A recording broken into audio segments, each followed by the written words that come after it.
Welcome to our YouTube channel. तो guys हमने last lecture में किया था, हमने लास्ट लेक्चर में पढ़ा था इलेक्ट्रिक फील्ड लाइंस के बारे में, ठीक है। और हमने पढ़ा था इलेक्ट्रिक फील्ड लाइंस की प्रॉपर्टीज के बारे में, ठीक है। तो लास्ट लेक्चर जिन बच्चों को समझ आया तो ये जो टॉपिक है ये भी लास्ट लेक्चर से रिलेटेड है, ठीक है। तो आज का टॉपिक क्या है? आज के टॉपिक का नाम है electric field lines for different conductors. बोलता है अगर हमारे पास डिफरेंट कंडक्टर्स हैं उनके कारण जो इलेक्ट्रिक फील्ड लाइंस हैं इनकी जो शेप है वो क्या होगी आपको बताना है, ठीक है।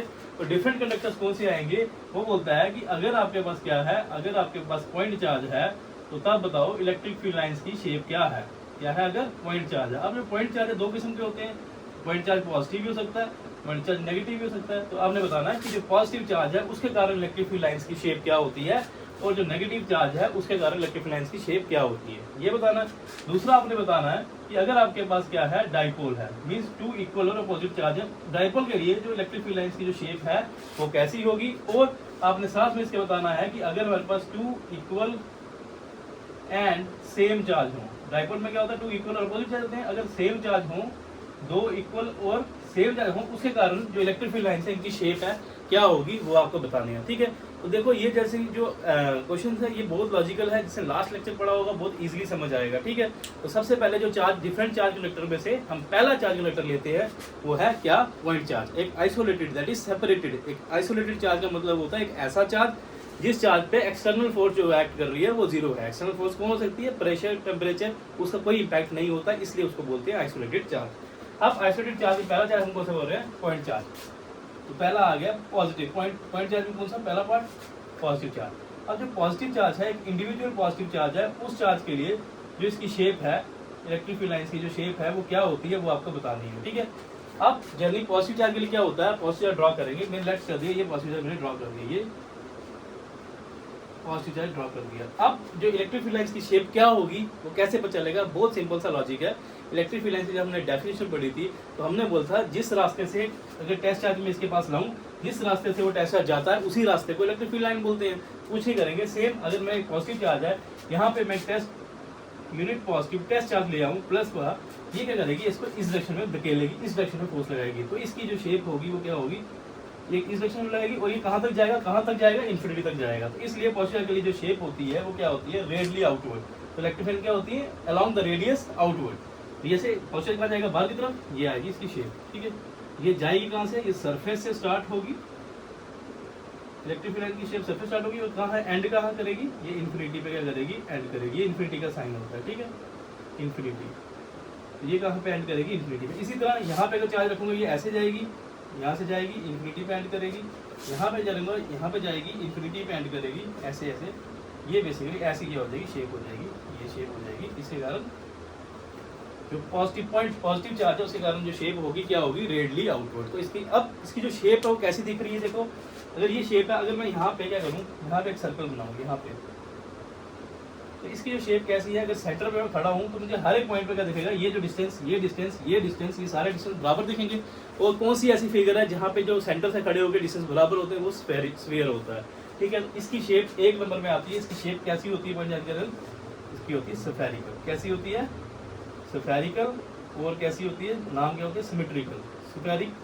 स्फेरिकल सिमेट्रिक जो होती है ये होती है हमारी शेप, किसी कारण पॉइंट चार्ज के कारण। थोड़ा सा घन पड़ गया लेकिन आप रिमाइंड करके देख लेना, ये बड़ा इंपॉर्टेंट है।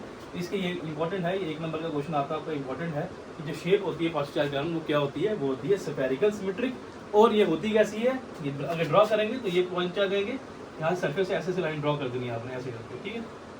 ये एंड इन्फिनिटी पे होनी चाहिए। तो ये होती है पॉइंट चार्ज के लिए स्टार्ट होती है सरफेस से और एंड होती है इन्फिनिटी पे। ये था हमारा पहला।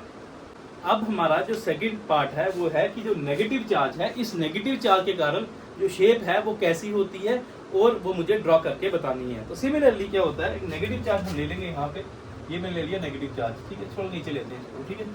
ये मैंने ले लिया नेगेटिव चार्ज, ये क्यों नेगेटिव, तो ये चार्ज आ गया नेगेटिव चार्ज। अब इस नेगेटिव चार्ज के कारण जो इलेक्ट्रिक फील्ड लाइंस की शेप कैसी होगी, रटा नहीं मारना है, बस कुछ नहीं करना, एक यूनिट पॉजिटिव अच्छा लेना, जिस डायरेक्शन में वो जाएगा, जिस रास्ते से वो जाएगा वो रास्ता इलेक्ट्रिक फील्ड लाइन होती है, हमें पड़ा हुआ है। तो यहाँ पे ये मैं यूनिट पॉजिटिव चार्ज लूंगा, यहाँ पे इसको यहाँ पे रखूंगा नोट को, ये कहाँ जाएगा, ये इधर से, ये सपोज ये दूर में रखा हुआ है यहाँ से, तो हमेशा ये क्या जाएगा, इसको अपनी तरफ खींचेगा, तो ये अपनी तरफ यहाँ से ऐसे लाएगा, इसको ऐसे लाएगा। तो यहाँ पे क्या होगा, जो इलेक्ट्रिक फील्ड लाइंस है यहाँ से इधर की तरफ आएंगी, जैसे इधर आई है, इसी तरह यहाँ से इधर आएंगी, यहाँ से इधर आएगी। इट मीन्स ये कहाँ से, इस केस में क्या होता है, इन्फिनिटी से जो हमारी इलेक्ट्रिक फील्ड इन्फिनिटी से आती हैं और एंड कहाँ पे होती हैं, एंड करती हैं सरफेस पे, ठीक है, और स्टार्ट कहाँ से करती है, इन्फिनिटी से। ये उल्टा आ गया पॉजिटिव चार्ज करती है, स्टार्ट करती है इन्फिनिटी से और एंड करती है सरफेस पे। इसी तरह यहाँ से इन्फिनिटी से कोई आएगा, यहाँ पे एंड करेगा, यहाँ से आएगा, यहाँ पे एंड करेगा। देखो इनवर्ड, यहाँ पे एरो इनवर्ड है, वहाँ पे आउटवर्ड थी, बस ये ध्यान रखना आपको। अंदर की तरफ आएगी, इन्फिनिटी से आएगी, ठीक है, ऐसे आएगी। और जनरली ये देखो, अगर मैं इसको देखूंगा तो ये जो शेप होती है, अगर मैं इसके सेंटर पे खड़ा हो जाऊँ तो यहाँ से मैं देखूँ सभी इलेक्ट्रिक लाइन्स मुझे ऐसी लगेंगी, ये सभी इलेक्ट्रिक लाइन्स का जो रेडियस है वो क्या है, सेम है। क्या दिखेगा, ऐसे देखेगा, मुझे क्या लगेगा, जो यहाँ पे खड़ा हुआ सेंटर में खड़ा हुआ आदमी होगा उसको लगेगा कि सारी इलेक्ट्रिक लाइन्स जो है तो इनके जो डिस्टेंस है वो क्या है, सेम है। इसलिए जो इसकी शेप होगी, नेगेटिव चार्ज के लिए शेप होगी, वो भी क्या होती है, सेम होती है। उस शेप का नाम क्या होता है, वो इंपॉर्टेंट है। इस शेप का नाम भी क्या होता है, स्फेरिकल सिमेट्रिक। तो याद रखना कि नेगेटिव चार्ज के लिए भी जो हमारी शेप होती है उसका किस फॉर्म पे होती है, स्फेरिकल सिमेट्रिक होती है, ठीक है। अब हमारा थर्ड पार्ट है, ये है, इस पार्ट में हम क्या करेंगे, हम इलेक्ट्रिक फील्ड लाइंस की जो शेप बताएंगे, किसके कारण, दो इक्वल और अपोजिट चार्जेस के कारण। किसके कारण, इक्वल और अपोजिट चार्जेस के कारण। अब इक्वल और अपोजिट चार्ज का मतलब क्या होता है, डाइपोल। तो यहाँ से ये भी बोल सकता है कि जो डाइपोल है उसके केस में क्या करो, अब बताओ कि डाइपोल के केस में जो इलेक्ट्रिक फील्ड लाइन्स है उनकी शेप क्या होती है, ठीक है, वो बताना आपने, ठीक है, और उसको ड्रॉ करके बताना है। तो सबसे पहले दो इक्वल और अपोजिट चार्ज ड्रॉ करते हैं। ये मैं ड्रॉ कर रहा हूँ नेगेटिव चार्ज, ये ड्रॉ कर रहा हूँ पॉजिटिव चार्ज। दो इक्वल हैं, क्यों क्यों है तो इक्वल है, अपोजिट का मतलब ये पॉजिटिव है, नेगेटिव है, ये अपोजिट चार्ज हो गया, ठीक है। कुछ नहीं करना, जो अभी तक बेसिक फंडा हमने इस्तेमाल किया है उसी को लगाना है। तो पॉजिटिव चार्ज के लिए पता, मुझे नेगेटिव के लिए पता है कहाँ से, दूर से आ रही होती है इलेक्ट्रिकल, ऐसे आती है। और पॉजिटिव के लिए क्या होता है, यहाँ से जा रही होती है, ठीक है, जा रही होती है यहाँ से, ऐसे एरो, ये इनवर्ड एरो या आउटवर्ड एरो। अब देखो ये पॉजिटिव की है, ये नेगेटिव की है, ये जब बिल्कुल पास एक दूसरे के आएंगी, एक दूसरे को अट्रैक्ट कर लेंगी और कॉन्ट्रैक्ट हो जाएगा ये। तो ये एक दूसरे को अट्रैक्ट करेंगी, तो ये बीच में से ये इनकी शेप ऐसी हो जाएगी, ठीक है। सिमिलरली जो यहाँ से इलेक्ट्रिक फील्ड लाइन आ रही थी, यहाँ से आ रही थी, इसकी जो यहाँ से जा रही थी, ये दोनों अट्रैक्ट करेंगे तो ये ऐसे बन जाएगा, ठीक है। इसी तरह ये शेप ऐसे आ जाएगी, ये यहाँ से इसकी निकल रही थी, ये आ रही थी, ये यहाँ जा रही थी, ये इसकी शेप ऐसे आ जाएगी, ठीक है। इसी तरह ये जो इलेक्ट्रिक फील्ड लाइन्स यहाँ से जाएंगी, ये ऐसे अट्रैक्ट हो जाएंगी, ऐसे अट्रैक्ट, ये आके ऐसे ऐसे ऐसे बनती जाएंगी, और ये ऐसे यहाँ से आएंगी, यहाँ से आएंगी, ठीक है, और यहाँ पे ऐसे ऐसे बनती जाएंगी। तो ये बेसिकली शेप देखो कैसी आई इलेक्ट्रिक फील्ड लाइन्स की, ये इसमें कैसी है, देखो लेंथ पे, ये लेंथ है, ये दिखता कैसे, जब ये चीज़ ऐसे तो दिख रहा है आपको, ये ऐसे करके दिख रहा है, ऐसे करके दिख रहा है। अगर इसको मान लो सर्कल है, ये सर्कल मान लो, ये क्या दिख रहा है आपको, सिलेंडर। इसकी जो शेप होती है, यहाँ से पता चलता है कि जो इसकी शेप होती है वो कैसी होती है, वो होती है सिलेंड्रिकल सिमेट्रिकल, सिलेंड्रिकल सिमेट्रिक। इसकी शेप कैसी होगी, सिलेंड्रिकल सिमेट्रिक होगी। एक बात और देखो ध्यान से, अब बेसिकली क्या हो रहा है, जब इक्वल और अपोजिट चार्ज हो रहे हैं तब इलेक्ट्रिक फील्ड लाइन्स क्या कर रही हैं, ऐसे हो रहा है, ऐसे। तो क्या कर रही है, देखो ये ऐसे ऐसे जा रही है, कॉन्ट्रैक्ट कर रही है। तो जल्दी याद रखना, कॉन्ट्रैक्ट कैसे, अलोंग द लेंथ कर रही है। तो याद रखना कि जब हमारा डाइपोल के कारण होता क्या है, जो इलेक्ट्रिक फील्ड लाइन्स क्या करती हैं, ये करती हैं कॉन्ट्रैक्ट करती हैं। क्या करती हैं, कॉन्ट्रैक्ट करती हैं। कैसे करती हैं, लेंथ वाइज। क्या करती हैं, कॉन्ट्रैक्ट करती हैं, और कैसे, लेंथ वाइज कॉन्ट्रैक्शन होती है। तो ये आपको याद रखना कि जब इलेक्ट्रिक फील्ड लाइन्स की लेंथ वाइज कॉन्ट्रैक्शन होगी उसका मतलब क्या होता है, अट्रैक्शन। उसका क्या मतलब होता है, इनके बीच में क्या है, अट्रैक्शन है। तो ये दो ऑब्जेक्टिव मैंने आपको बता दिए।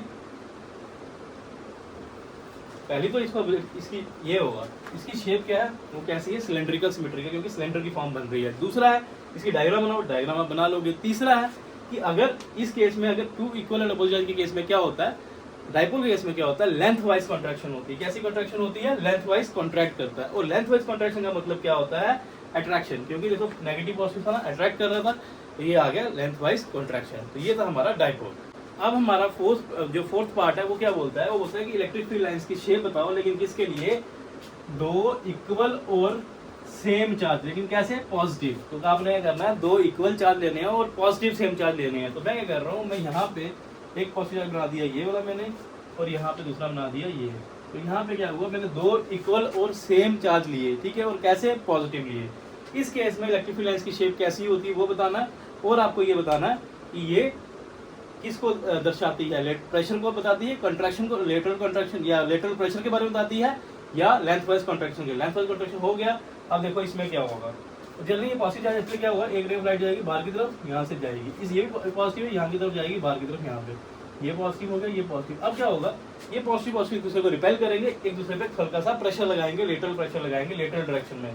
देखो ये डायरेक्शन होती है लॉन्गिट्यूडनल, जो अलॉन्ग द लेंथ होती है उसको बोलते हैं लॉन्गिट्यूडनल डायरेक्शन, और लॉन्गिट्यूडनल डायरेक्शन की जो परपेंडिकुलर एक्सिस होती है, जो परपेंडिकुलर होती है, ये जो ये देखो ये हो गया लेंथ वाइज, ये हो गया लॉन्गिट्यूडनल डायरेक्शन। कौन सी डायरेक्शन, लॉन्गिट्यूडनल, ठीक है।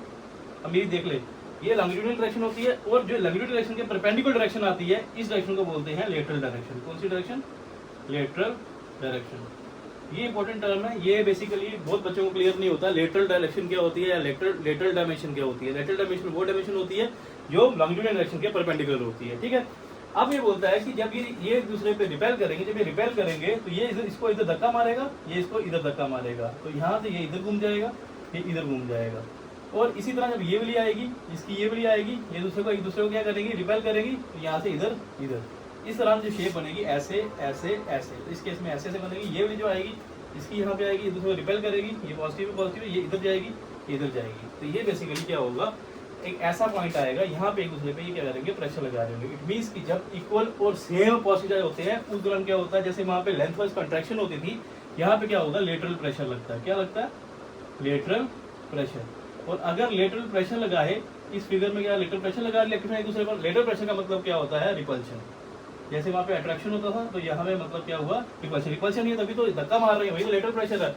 ये आ गया, क्लियर हो गया, ठीक है। अब देखो देखो यहाँ पे इलेक्ट्रिक फील्ड एक ऐसा पॉइंट होता है, यहाँ पे एक सेंटर में एक ऐसा पॉइंट होगा पी एन पॉइंट, जहाँ पे क्या होगा, इलेक्ट्रिक फील्ड क्या होगी, जीरो। क्योंकि इस पॉइंट पे अगर मैं ड्रॉ करूँ, यहाँ पे इस पूरे पॉइंट पे कोई इलेक्ट्रिक फील्ड नहीं है, इलेक्ट्रिक फील्ड लाइन नहीं है। तो एक ऐसा पॉइंट जहाँ पे इलेक्ट्रिक फील्ड की वैल्यू जीरो होती है, उस पॉइंट को बोला जाता है न्यूट्रल पॉइंट। तो ये कौन सा आएगा, न्यूट्रल पॉइंट। तो क्वेश्चन राइज होता है कि जो न्यूट्रल पॉइंट है ये आपका किस फिगर में आता है, तो तब आता है जब हमारे पास दो इक्वल और पॉजिटिव सेम चार्ज होते हैं, तब न्यूट्रल पॉइंट आता है। अब क्वेश्चन राइज होता है इसकी शेप है वो कैसी है, ठीक है। देखो इसकी शेप भी ऐसी दिख रही है, बेसिकली जस्ट लाइक सिलेंडर। देखो ये ऐसे जाएगी, ये ऐसे जाएगी, ये ऐसे जाएगी, इसकी शेप भी जो होती है वो भी क्या होती है, वो भी सिलेंड्रिकल सिमेट्रिकल होती है। सिलेंड्रिकल सिमेट्रिक होती है, जस्ट लाइक द डायपोल। याद रखना इस केस में लेटरल प्रेशर लगता है, लेटरल प्रेशर मतलब रिपल्शन होता है, और शेप कैसी होती है, ऐसी, और यहाँ पे न्यूट्रल पॉइंट डेवलप होता है, ठीक है। That's it. अब जो हमारा लास्ट पार्ट आता है वो है इलेक्ट्रिक फील्ड लाइंस। बताओ किसके कारण, एक पॉजिटिवली चार्ज प्लेन के कारण। किसके कारण, पॉजिटिवली चार्ज प्लेन। तो प्लेन क्या होता है, कोई भी प्लेन हो वो क्या होता है, टू डायमेंशन होता है, 2D होता है, उसमें दो डायमेंशन होती है। प्लेन का मतलब क्या होता है, जो कॉपी, जो आपकी कॉपी होती है ना, वो प्लेन होता है। क्योंकि कॉपी होती है ऐसे, इसमें क्या होता है, एक एक्सिस होती है ये एक्स एक्सिस, और एक होती है वाई एक्सिस। अब कोई सपोज करते हैं हमारे पास एक कॉपी है, उस कॉपी के कारण मुझे बताना है कि जो वो कैसी चार्ज है, पॉजिटिवली चार्ज है, उसके कारण जो इसकी शेप होती है वो मुझे बतानी है। तो जल्दी कुछ नहीं करना, आपने कॉपी लेनी है, ऐसे करके रख देनी है, ठीक है। क्लियर, मैं वो कॉपी दिखाता हूँ। जैसे सपोज ये कॉपी है, ये कैसे रखा हुआ, मैं जो डायग्राम बनाने जा रहा हूँ, ये डायग्राम बना रहा हूँ मैं ऐसे करके, ठीक है। ये मैंने कॉपी ऐसे रख दी, और कैसी है, पॉजिटिवली चार्ज है। ये कॉपी ऐसे नहीं है, बल्कि इसकी जो एग्जैक्ट फिगर है वो ऐसे है, ठीक है, ऐसे ऐसे रखी है। इसका एक फेस इस तरफ जा रहा है, दूसरा फेस इस तरफ आ रहा है। अब ये एंड पूरा एंड पॉजिटिवली चार्ज है, ये एंड भी पॉजिटिवली चार्ज है। तो मुझे पता है कि दो पॉजिटिवली एंड, जो पॉजिटिव, जब कोई चार्ज हमारा पॉजिटिव होता है तो उसके कारण क्या होती है, इलेक्ट्रिक फील्ड लाइंस बाहर की तरफ होती है, ऐसे, इसके कारण ऐसे होंगी, इसके कारण ऐसे बाहर की तरफ, इसके कारण ये फेस, ये वाला फेस हो गया। इस फेस में आ जाओ, इस फेस में ऐसे आएगी, ऐसे आएगी, बिल्कुल स्ट्रेट आएगी, ऐसे ऐसे। और याद रखना इनके बीच में जो डिस्टेंस होगा वो सेम होगा, ठीक है। इट मीन्स इक्वल डिस्टेंस में आएगी इलेक्ट्रिक फील्ड। तो याद रखना इस जो पॉजिटिवली चार्ज प्लेन के कारण जो शेप होती है इलेक्ट्रिक फील्ड लाइंस की, वो कैसी होती है, वो होती है इक्वी स्पेस्ड। कैसी होती है, इक्वी स्पेस्ड, इक्वल स्पेसिंग होती है, इक्वी स्पेस्ड पैरेलल लाइंस।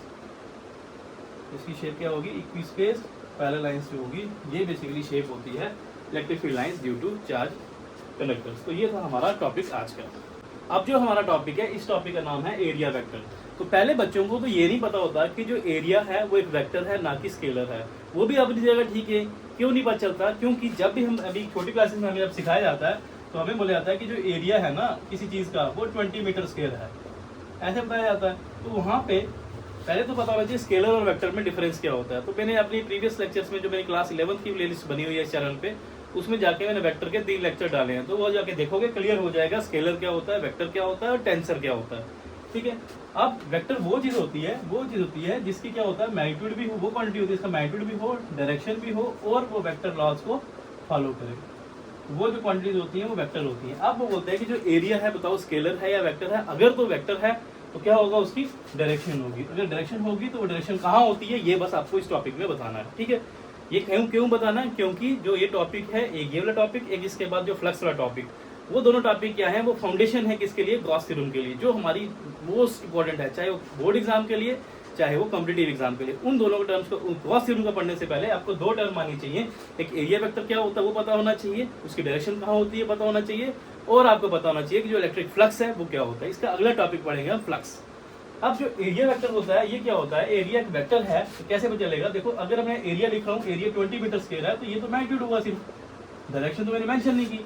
तो यहाँ से हम बोलते हैं कि जो यहाँ से कुछ बच्चे बोलते हैं कि जो एरिया होता है वो स्केलर क्वांटिटी होती है, ना कि वेक्टर क्वांटिटी होती है। बट ऐसा नहीं होता, जो एरिया एक वेक्टर है, अगर ये एक वेक्टर है तो इसकी डायरेक्शन कहाँ पे होगी वो मुझे बताना है। तो जल्दी याद रखो, दो किस्म के एरिया होते हैं। एक एरिया होता है प्लानर एरिया, जैसे 2 डायमेंशनल एरिया जो कॉपी होगी इसको सीधा रखेंगे प्लानर एरिया हो जाएगा। और दूसरा जो एक किस्म का एरिया होता है वो होता है आपका क्लोज्ड एरिया। तो इन दोनों एरिया के केस में जो इसकी डायरेक्शन होती है वो डिफरेंट होती है। तो सबसे पहले हम बताएंगे प्लेनर एरिया मीन्स एक प्लेन ले लिया, मीन्स 2 डायमेंशनल फिगर ले ली, मीन्स एक कॉपी का पेज ले लिया। जब कॉपी का पेज में ये ड्रॉ कर रहा हूँ, ये आ गया कॉपी का पेज, ठीक है। इस केस में जो एरिया है, अब एरिया वेक्टर, एरिया क्या है, एक वेक्टर है। सपोज ये क्या है, इस एरिया का नाम है ds, ये स्मॉल एरिया यहाँ पे मैंने लिया, इस एरिया का नाम है ds है। टोटल एरिया जो s है और ds का मतलब होता है स्मॉल एरिया। तो ये एरिया क्या है, ये क्या है, स्मॉल एरिया ले लिया मैंने, ठीक है, स्मॉल एरिया ले लिया। अब जो ये एरिया है ये एक एरिया वेक्टर है। अगर ये वेक्टर है तो इसकी डायरेक्शन होगी, बिल्कुल डायरेक्शन होगी, तो मुझे इसकी डायरेक्शन बतानी है। सपोज करते हैं जो ये वाला है, इसके लिए जो एरिया वेक्टर कैसे लिखेंगे हम, ये एरिया क्या है, एक वेक्टर क्वांटिटी है, ठीक है। अब इसकी दो चीजें होंगी, एक मैग्नीट्यूड होगा और एक डायरेक्शन होगी। तो जो इसकी डायरेक्शन है ये कौन बताता है, एक यूनिट वेक्टर एन कैप। तो एन कैप क्या होता है, एन कैप लगाया तो ये क्या आ गया, यूनिट वेक्टर। तो हमेशा जो एरिया की डायरेक्शन कौन बताता है, यूनिट वेक्टर बताता है। अब ये यूनिट वेक्टर है, इसकी जो डायरेक्शन कहाँ पे है, तो इस केस में क्या होगा, जो प्लेनर एरिया है तो यूनिट वेक्टर होगा, ये always perpendicular to the plane होगा। तो कहाँ पे होगा एन वेक्टर, ये हमेशा क्या होगा, जो ये प्लेन है इस प्लेन के परपेंडिकुलर होगा। इस चीज को कैसे समझते हैं, ऐसे समझते हैं। सपोज ये मेरे पास क्या है, एक बुक है, ये बुक का ऊपर वाला प्लेन आ गया, ठीक है। अब इस प्लेन पे इस केस में जो एरिया वेक्टर होगा उसकी डायरेक्शन क्या होगी, ऐसे होगी, परपेंडिकुलर टू द प्लेन। तो याद रखना कि जो एरिया वेक्टर होता है प्लेनर एरिया के केस में, उसकी जो डायरेक्शन होती है वो कैसी होती है, वो हमेशा होती है परपेंडिकुलर टू द प्लेन। इस केस में आपको याद रखना है कि जो प्लेनर एरिया केस में जो डायरेक्शन होती है एरिया वेक्टर की, वो कौन देता है, एक यूनिट वेक्टर देता है। और यूनिट वेक्टर क्या होता है, इस केस में जो एरिया वेक्टर है, इस केस में जो इसकी डायरेक्शन होती है, एरिया वेक्टर की डायरेक्शन क्या होती है, it is always perpendicular to the plane. तो हमेशा क्या होती है, परपेंडिकुलर टू द प्लेन होती है। ये किस केस में, अगर प्लेनर एरिया है। अगर मान लेते हैं हमारे पास क्या हो गया, क्लोज एरिया आ गया, जैसे ये ऐसा एरिया आ गया, ये इस एरिया में अगर मैं स्मॉल एलिमेंट ले लूँ, ये वाला, ये इसका राइट हैंड साइड, ये ग्लोब ले लिया, ग्लोब का राइट हैंड साइड ले लिया। इस एरिया केस में अब मुझे बताना है कि जो एरिया वेक्टर है उसकी जो डायरेक्शन होगी कहाँ पे होगी। तो याद रखना इस केस में एरिया वेक्टर की डायरेक्शन कैसी होगी, ऐसे बाहर आउटवर्ड नॉर्मल, तो यहाँ से ऐसे होगी। ये एरिया वेक्टर क्या होगा यहाँ पे, इस केस में क्या होता है, आउटवर्ड, रेडली आउटवर्ड बोलो या आउटवर्ड नॉर्मल बोलो, या इसको आप बोल सकते हो radially outward. Radially means along the radius, जिस डायरेक्शन रेडियस जा रहा है उसी डायरेक्शन में आउट। तो याद रखना कि जो एरिया वेक्टर है इसकी जो डायरेक्शन होती है, अगर एरिया प्लेनर हो तो इसकी डायरेक्शन होती है कैसे, perpendicular to the plane, always perpendicular to the plane, just like this, ये आ गया। अगर एरिया क्लोज हो तो इसकी डायरेक्शन कैसी होती है, ये आपको देखना है। इसकी जो डायरेक्शन होती है, अगर एरिया क्लोज हो तो इसकी डायरेक्शन होती है आउटवर्ड नॉर्मल। कैसी होती है, आउटवर्ड नॉर्मल। ये था हमारा एरिया वेक्टर। और आज के बाद आपने याद रखना है कि जो एरिया, एक ही कंसेप्ट याद रखना है कि जो एरिया वेक्टर है, एरिया है वो एक वेक्टर क्वांटिटी है, और जो इसकी डायरेक्शन है वो हमेशा क्या होती है, परपेंडिकुलर होती है। अगर प्लेनर एरिया हुआ तो परपेंडिकुलर नॉर्मल सीधा ऊपर की तरफ होती है, अगर क्लोज एरिया हुआ तो रेडली आउटवर्ड। तो नॉर्मल कैसे, आउटवर्ड नॉर्मल, बाहर की तरफ नॉर्मल होती है। ये था हमारा एरिया वेक्टर। आज का हमारा लास्ट टॉपिक है, last but not the least, it is very important for the Gauss theorem, ठीक है। इस टॉपिक का नाम क्या है, इस टॉपिक का नाम है इलेक्ट्रिक फ्लक्स। तो इलेक्ट्रिक फ्लक्स क्या होता है, थोड़ा वर्ड से थोड़ा मुश्किल लग रहा है फ्लक्स। तो फ्लक्स का एफ फॉर फ्लक्स, फ्लक्स का मतलब होता है फ्लो। किसका फ्लो, इलेक्ट्रिक का flow. Electric means electric field lines का फ्लो। तो जनरली फ्लक्स क्या होता है, it is nothing, it is basically the flow of the electric field lines. लेकिन कहाँ से, किसी एरिया से। जब किसी एरिया से इलेक्ट्रिक फील्ड लाइंस फ्लो करती हैं और वो कैसी फ्लो करनी चाहिए, उस एरिया के नॉर्मल करनी चाहिए, तो तब क्या बनता है, हमारे पास इलेक्ट्रिक फ्लक्स बनता है। ठीक है, इस चीज़ को समझने के लिए मैं एक डायग्राम बना रहा हूँ। तो इसकी जो डेफिनेशन है वो आपको ब्रीफ करूंगा, आपने खुद लिखनी है। तो सपोज करते हैं कि हमारे पास एक एरिया है, ये एक एरिया है, ठीक है, और ये एरिया कैसा है, नॉर्मल है। क्या है, परपेंडिकुलर एरिया है, नॉर्मल एरिया है। ठीक है, नॉर्मल एरिया मीन्स ये सपोज ये ऐसे है, ये कोई सरफेस है, हमारी एक प्लेनो पेपर है, ये प्लेनो पेपर आ गया हमारा, ये कोई हमारा प्लेनो पेपर, ये ऐसे, ये एरिया ऐसे रखा गया। ठीक है, अब इस एरिया, ये नॉर्मल एरिया है, अब इस नॉर्मल एरिया से क्या होगा, किसी चीज़ का फ्लो होगा। किसका फ्लो होगा, इलेक्ट्रिक फील्ड लाइन्स का फ्लो। तो बोलता है कि अगर सपोज करते हैं यहाँ से ये एक इलेक्ट्रिक फील्ड लाइन गई, ये दूसरी गई, ये तीसरी गई, ये चौथी गई और ये पांचवी गई। ठीक है, और ये छठी गई इसके बाहर से, इस एरिया के बाहर से। ठीक है, और इन सारों में से एक इलेक्ट्रिक फील्ड ऐसी आ रही है जो यहाँ से ऐसे पास कर रही है।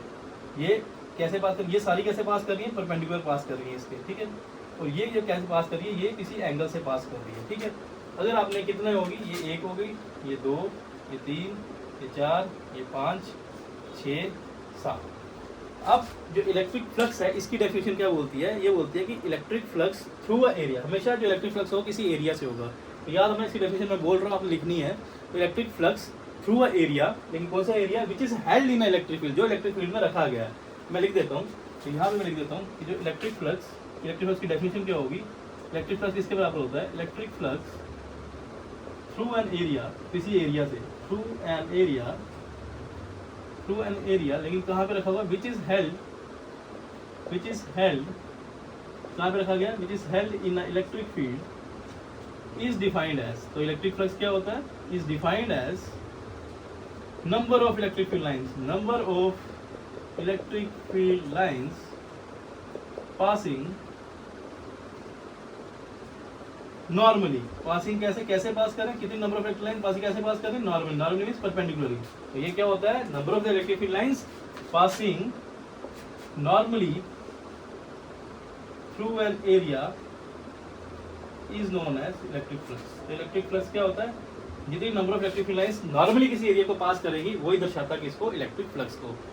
ठीक है, अब इस फिगर में कि नंबर ऑफ इलेक्ट्रिक लाइन जो नॉर्मली पास कर रही है, परपेंडिकुलर पास कर रही है, वो कितनी है। देखो ये पहले नंबर वाली परपेंडिकुलर पास कर रही है, दूसरी परपेंडिकुलर कर रही है, तीसरी भी कर रही है, चौथी भी कर रही है, परपेंडिकुलर कर रही है, पांचवी परपेंडिकुलर कर रही है, लेकिन छठी क्या कर रही है, इसके बाहर से जाके, तो ये काउंट नहीं होगी।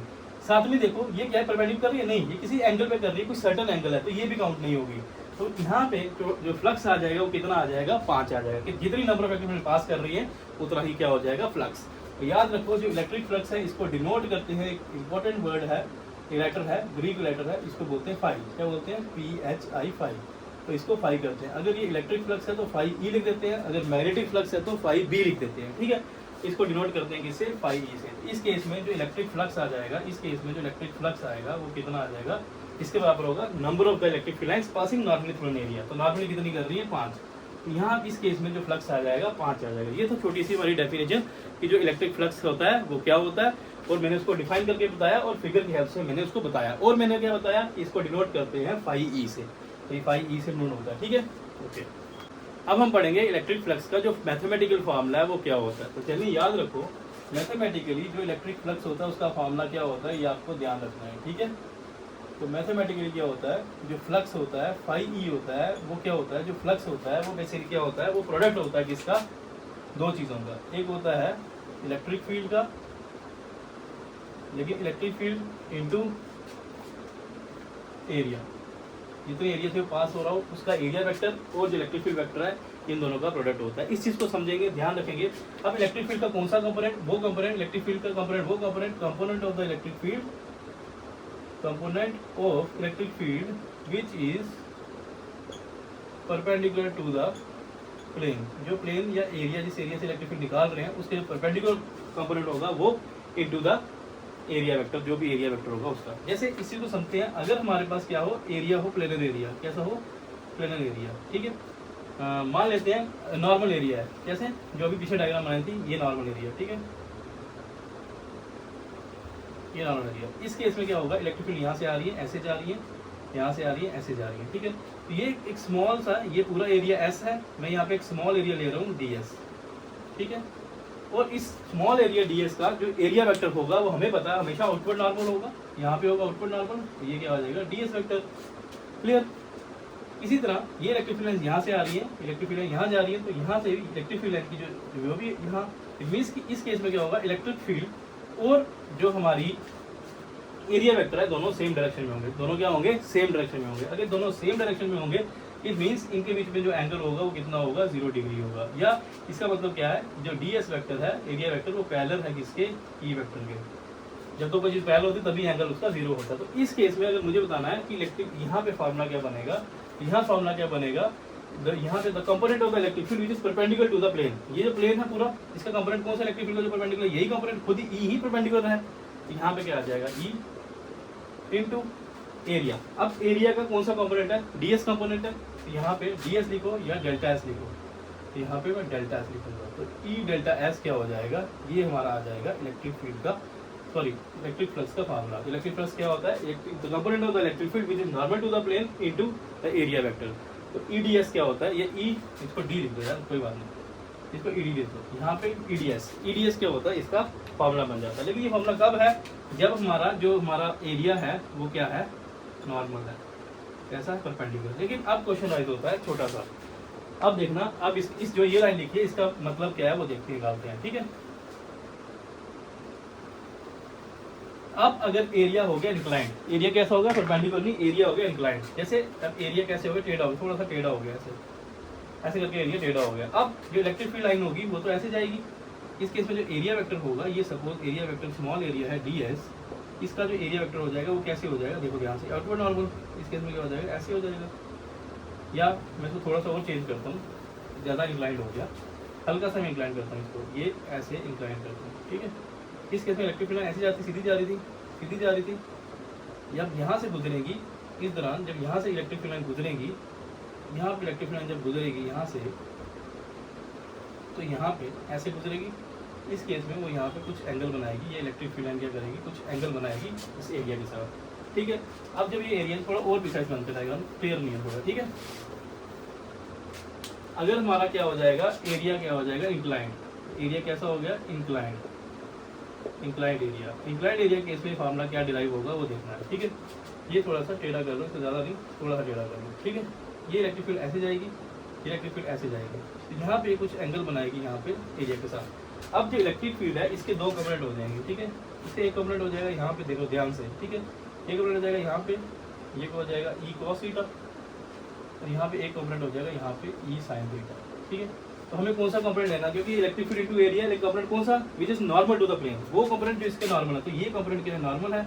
इसी तरह यहाँ पे अगर मैं स्मॉल एरिया ले लूँगा तो एरिया वेक्टर भी क्या होगा, इसी डायरेक्शन में आएगा, तो ये ds आ जाएगा। इस केस में जो फार्मूला डिराइव होगा वो क्या होगा, जो इस केस में जो हमारा फ्लक्स होगा, इलेक्ट्रिक फ्लक्स वो क्या होगा, कंपोनेंट का E which is normal to the plane, तो इसका कंपोनेंट कौन सा आएगा, ई कॉस थीटा आएगा। क्या आएगा, E cos theta into the area vector. जो एरिया वेक्टर होगा वो एरिया वेक्टर क्या है, ds वेक्टर। तो यहाँ से फार्मूला क्या बनेगा, ये फार्मूला क्या बन गया, फाई ई किसका फार्मूला हो गया, eds cos थीटा। क्या हो गया, eds cos थीटा। ये कब फार्मूला बनता है, देखो ऐसे फार्मूला हमारा सिंपल था, e इंटू ds था, लिंक अप जब हमारा जो ये हमारा एरिया है वो कैसा, इंक्लाइंड नहीं था बल्कि परपेंडिकुलर था। लेकिन अब मोर प्रिसाइसली इसकी डेफिनेशन यही होती है कि the component of the E which is perpendicular to the plane, वो component into the area vector. वो कंपोनेंट कौन सा है, इस केस में जो परपेंडिकुलर है वो है ई cos थीटा, ना कि ई sin थीटा, ना कि ई cos थीटा इनटू ds। तो ये क्या होगा, eds cos थीटा। और आपको अगर आपने वेक्टर पढ़ा होगा तो ये क्या करते हैं, जो eds cos थीटा है इसको हम ऐसे लिख सकते हैं, e डॉट ds, और e भी वेक्टर है, ds भी वेक्टर है, तो ये क्या हो जाएगा, ऐसे मिल जाएगा। इसका फार्मूला क्या होता है कि जो फ्लक्स होता है वो डॉट प्रोडक्ट होता है किसका, इलेक्ट्रिक फील्ड का और एरिया वेक्टर का। इसका क्या मतलब हुआ, इसका मतलब ये हुआ, देखो ये कि अब क्वेश्चन बच्चों के घबरा के होंगे, eds cos थीटा को e डॉट s के, जैसा आपने पढ़ा होगा a डॉट b होता है वो किसके बराबर होता है, ab cos थीटा के बराबर होता है। ठीक है, इट मींस अगर ab cos थीटा लिखा उसको मैं ऐसे लिख सकता हूँ, तो ये सेम वही लिखा था, a की जगह e लिखा था, b की जगह ds लिखा था, cos थीटा मैं कन्वर्ट करके लिख दिया। और एक पॉइंट याद रखना, यहाँ से डॉट प्रोडक्ट ऑफ, ये भी वेक्टर है, ये भी वेक्टर है, dot product of two vector, ये भी वेक्टर, ये vector, dot product of two vector is always a scalar. ये हमेशा क्या होता है, जो उसका इसकी तरफ लिखा होता है वो स्केलर क्वांटिटी होती है। तो यहाँ से क्वेश्चन ये अराइज होता है कि जो फ्लक्स है वो स्केलर है या वेक्टर है। ये ऑब्जेक्टिव बन गया कॉम्पिटिटिव एग्जाम के पॉइंट ऑफ व्यू से, एक स्केलर क्वांटिटी। अगर ये स्केलर है तो ये क्यों बताया है स्केलर है, क्योंकि इसका कारण है कोई, क्योंकि ये डॉट प्रोडक्ट होता है किसका, दो वेक्टर्स का डॉट प्रोडक्ट होता है। अब ये क्वेश्चन यहाँ पे नहीं खत्म होता, अब यहाँ पे बोलते हैं कि जो फ्लक्स है उसके यूनिट्स क्या होते हैं ये बताओ, ठीक है। अब जो फ्लक्स के यूनिट्स हैं, जो ऐसा यूनिट्स है वो आपसे पूछता है और आपसे पूछता है कि इसका यूनिट क्या है वो बताओ, ठीक है। इंपॉर्टेंट है, जो इसका मेन यूनिट है हम वो बाद में करेंगे, लेकिन हम इसके यूनिट्स को डिस्क्राइब कर लेते हैं कि ये क्या होता है, ठीक है। यहाँ से हमें बचल गया ये क्या है, स्केलर है, स्केलर है तो इसका फार्मूला आ गया। तो जो फ्लक्स होता है वो किसके ऊपर होता है, E dot D S, dot product of two vector होता है किसका, इलेक्ट्रिक फील्ड का और एरिया वेक्टर का, ये डॉट प्रोडक्ट होता है। अब इसके यूनिट्स कहाँ से आएंगे, तो याद रखना जब भी यूनिट्स या डायमेंशन फार्मूला आपको पूछा जाए तो मेरी बात याद रखना, किसी भी टीचर कोई भी कुछ भी करे, लेकिन याद रखना जो यूनिट्स और डायमेंशन फार्मूला जो है वो हमेशा उसके जो मैथमेटिकल फार्मूला है उससे निकलता है। कैसे निकलता है देखो ध्यान से। अब ये फ्लक्स क्या है, ई के बराबर है, तो ई के यूनिट्स आ जाएंगे। ई के यूनिट्स क्या होते हैं, इलेक्ट्रिक फील्ड ई क्या होता है, force by charge. Force by charge की फोर्स का क्या होता है, देखो ई मुझे आपको और प्रिसाइज बताता हूँ। ई क्या होता है, फोर्स बाई चार्ज। एरिया क्या होगा, एरिया का तो मीटर स्क्वायर ही होगा, ठीक है। तो फोर्स बाई चार्ज, तो फोर्स बाई चार्ज क्या होता है, फोर्स का क्या होता है, न्यूटन होता है, चार्ज का कूलम होता है, तो इसलिए इसका यूनिट क्या आगे, न्यूटन पर कूलम मीटर स्क्वायर, ये इसका पहला यूनिट आता है। दूसरा यूनिट क्या होता है कि जो इलेक्ट्रिक फील्ड है ये होता है dV बाई डी आर होता है, तो वोल्ट पर मीटर भी होता है इलेक्ट्रिक फील्ड का। तो यहाँ पे लिखेंगे वोल्ट पर मीटर इंटू एरिया वेक्टर। तो यहाँ पे एक और यूनिट आ जाएगा, यहाँ पे वोल्ट पर मीटर, इसका ई का आ गया, डी एस का क्या आ गया, मीटर स्क्वायर, ये कट जाएगा वोल्ट मीटर। तो इसके दो यूनिट होते हैं फ्लक्स के, एक होता है वोल्ट मीटर, दूसरा होता है न्यूटन मीटर स्क्वायर पर कूलम। ये बेसिकली क्या आ गए, इसके यूनिट्स आ गए। अब क्वेश्चन आता है इसका डायमेंशन फार्मूला क्या होता है, ठीक है। यहाँ पे मैं करूँगा डायमेंशन फार्मूला, डायमेंशनल फार्मूला, ठीक है। डायमेंशन फार्मूला कहाँ से निकलता है, वो भी फार्मूला से निकलता है। बेसिकली फ्लक्स क्या होता है, फ्लक्स मुझे पता है, फ्लक्स होता है E dot D S. D S क्या होता है, एरिया, ठीक है।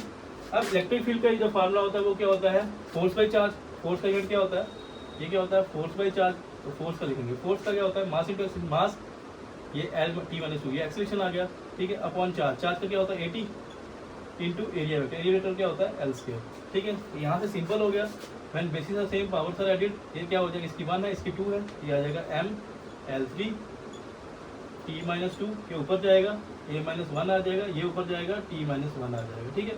ठीक है, इसके ऊपर जाएगा m l3 a minus 1 t minus 2 minus 1 minus 3। ये इसका डायमेंशन फार्मूला आ गया। तो याद रखना कि जो फ्लक्स है इसका जो डायमेंशन फार्मूला है वो ये होता है, ठीक है।